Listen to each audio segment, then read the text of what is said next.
Greetings, Wendy. I hope you're having a wonderful evening.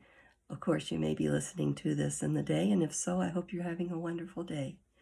I'm sorry if I sound a little scratchy. I've been sick lately, but I'm going to try my best to get through this video. I want to thank you for your post on the professional quality of life scales results. I too had a low rating for the secondary trauma and stress.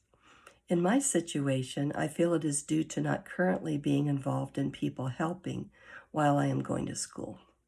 The questions appear to be very directed to someone currently in the human services field and actually engaged in people helping. I'm sure your work at the adoption agency mentioned in your post as a therapist with families in home was a very challenging job in which to be involved. Your comments on burnout were well written, and I'd like to add to these that as James and Gilliland mention in their book, Crisis Intervention Strategies, published by Sengage Learning, on page 548 said, and I quote, "Burnout is not generally perceived as a crisis event because its onset is slow and insidious," unquote, or dangerous. They go on to say that it is a slow and steady erosion of the spirit and energy due to daily struggles and chronic stress.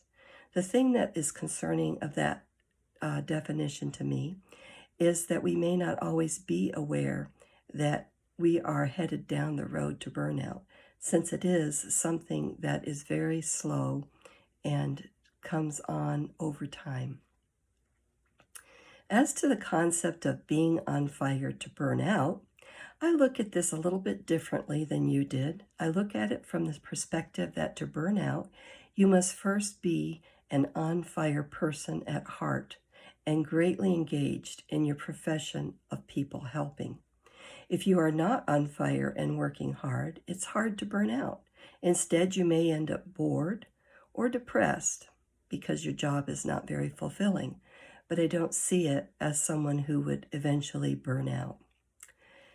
James and Gilead once again put together that someone who has, quote, a very real dedicatory ethic and at times an insatiable need to assist everyone with any type of problem, or the idealistic human services worker sees his or her job as a calling, unquote.